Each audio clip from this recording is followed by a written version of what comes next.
Thank you. So as Nigel says, I'm Bruce Vernon, Chief Technical Officer at Calcivis. So it's been great actually hearing those presentations because I think it positions perfectly really for the Calcivis system.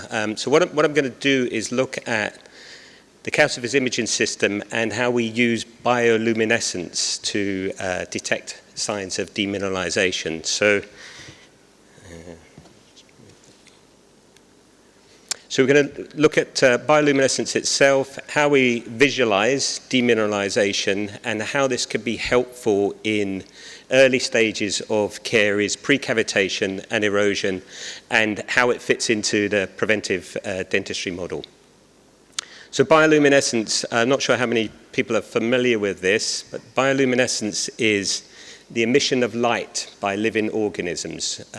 So if anyone's watched little videos of jellyfish where they're luminescent with this beautiful blue glow from them and from marine algae, that is generated, so that flash of light is generated from a reaction between photoproteins and ionic calcium.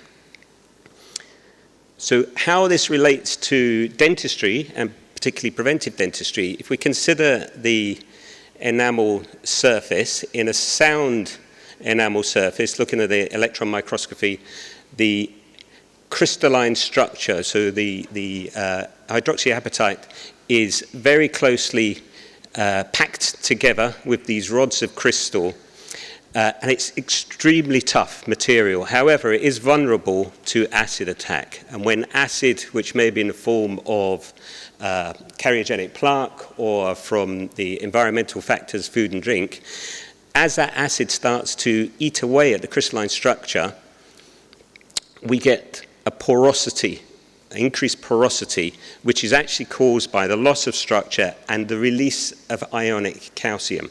So the crystalline calcium starts to break down into ionic calcium, and we get these little pots and pockets where both the acid attack can continue deeper down into the enamel, and we get a collection of the calcium ions.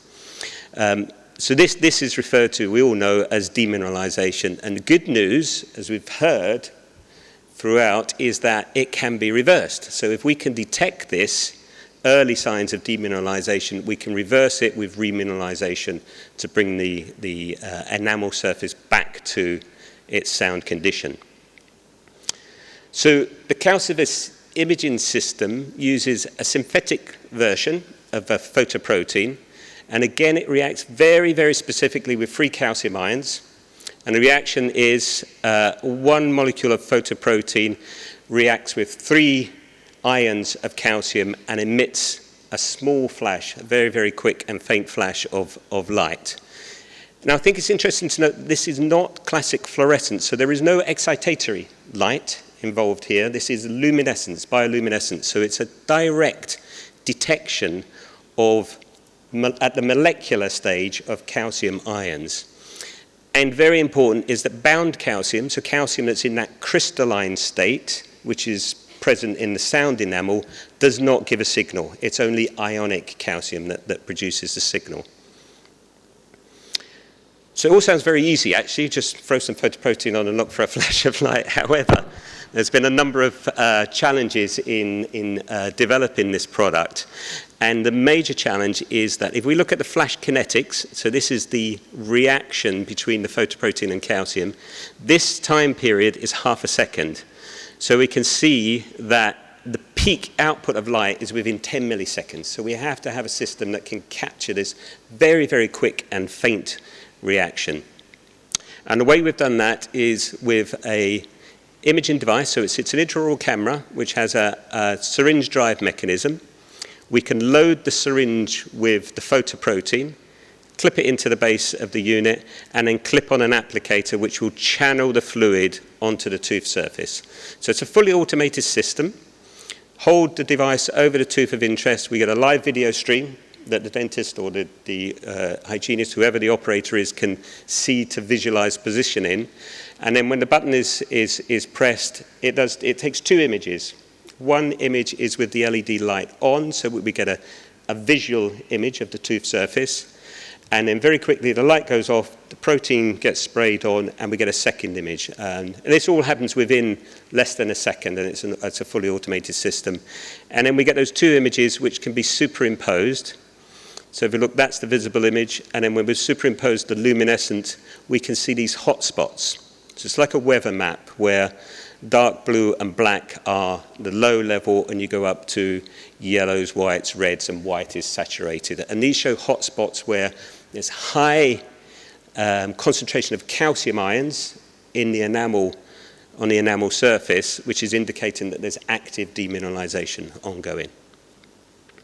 So we looked at a number of ways of proving the technology. First of all, lab-based, we wanted to make sure that it is detecting calcium ions and it's specific for calcium ions.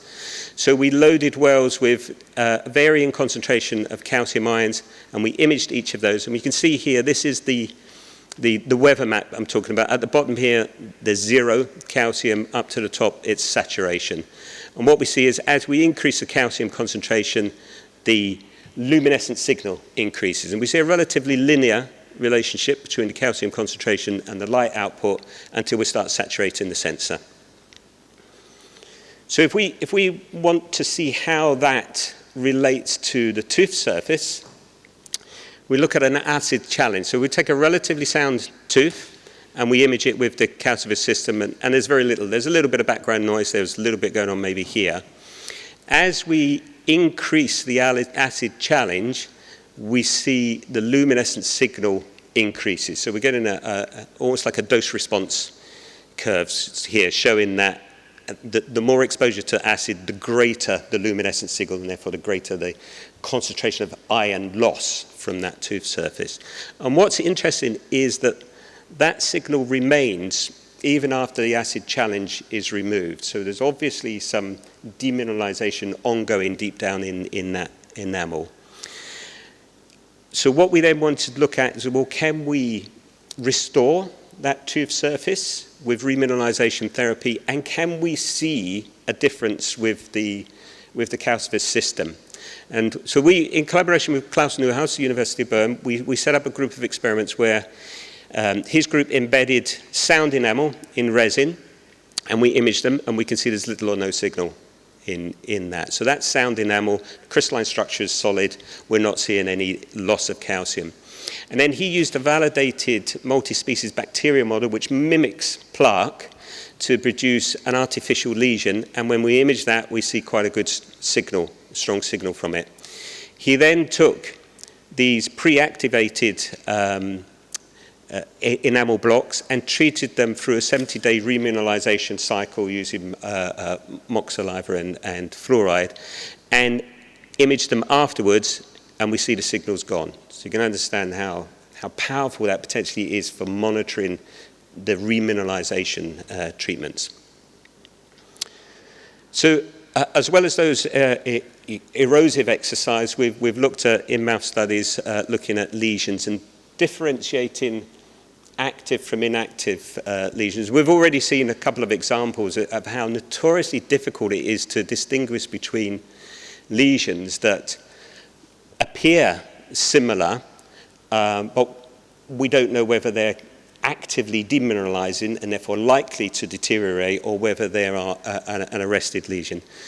But if we bring in the Calcivis image, we can see in this one there's quite a bright signal associated with this lesion here. So we can see that there is high calcium concentration. It appears to be actively demineralization ongoing.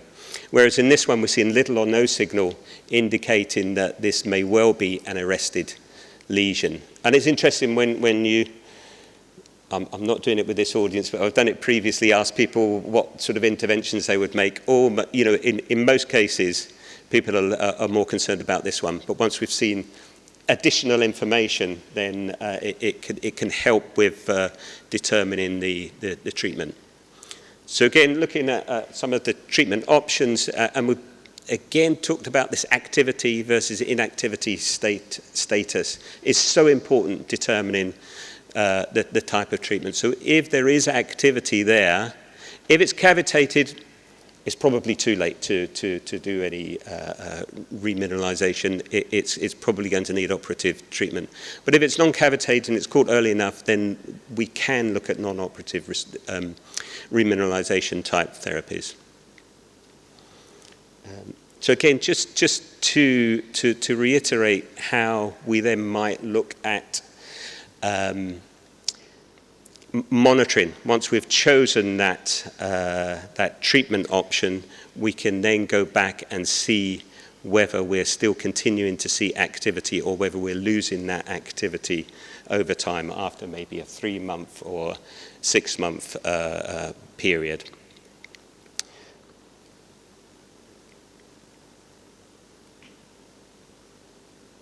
So along with the ex vivo data, we've obviously run clinical studies. We have completed 2 clinical studies of around about 150 patients from the age of 6 upwards. The initial study was looking at a pilot device with approximately 40 patients, and we performed a much larger safety and performance study with around about 110 patients. And we have an ongoing study which is looking at orthodontic patients. So upon removal of brackets, most orthodontic dentists will tell you there's never any white spots, there's never any activity there, but we can assure you that we do see that in a number of cases. And what we're looking to do is monitor those through. So we take some initial images, and because they're in very accessible regions of the tooth, it tends to be easy to clear up those lesions. And what we're looking for is showing that the activity status is starting to diminish over time. So, as I say, the initial study looked at a pilot device, and that was showing evidence of safety of the system, which included the use of the photoprotein, and showed a very good correlation between luminescent hotspots and active lesions. And a more extensive study that we've completed specifically for a FDA submission for a PMA involved 5 investigators, 110 patients over the age of 6, and again confirmed safety and gave some excellent results for performance. I'm not going to give any more information about that because there's a presentation tomorrow morning at 8 o'clock by the chief investigator, Neil Shanks, in the South Gallery. So if anyone wants to see the details, I'm not presenting it here, but we'll have the full details there and anyone has any specific questions. So I'm going to summarize because I know we're sort of slightly short on time. So the Calcivis imaging system is a very quick. We can get an image within less than a second for the tooth surface. It's real time. It's chair side. The patient can see it as well as the dentist. It's given some extra information about erosive and caries lesion activity status. Huge potential for differentiating and helping this active versus inactive and whether a lesion is more likely to progress or not. And also importantly, being able to monitor the success of any treatment. So looking to see whether the initial luminescence signal is decreasing over time with the use of the various therapies. Important for the user is to have a more independent and objective photographic evidence to support treatment decisions. It's very difficult to capture why a treatment decision, because it is so subjective to look at, there's a white spot region, it feels rough, it looks like it might be going somewhere, whereas having a photographic evidence is a much more secure and confidence building for the user to be able to help with those decisions and back up their decisions in future should they need to. But really importantly is the impact for patients. So it's a great tool for communication. It has a huge impact on patients, and moving towards this ownership, as Avi says, we can only help in the industry, patients have got to take ownership. They've got to look after it. They've got to realise that they are their own teeth. And actually seeing an image of a tooth with a flash of light indicating active decay can be really powerful. And we've seen this in part of the beta testing, and Amanda will talk a little bit more about that in a moment. But patients think this is great, best thing since sliced toast. And that is really important for patient compliance and commitment going forward with their treatment options. So I'll finish there and save any questions for later. Thank you.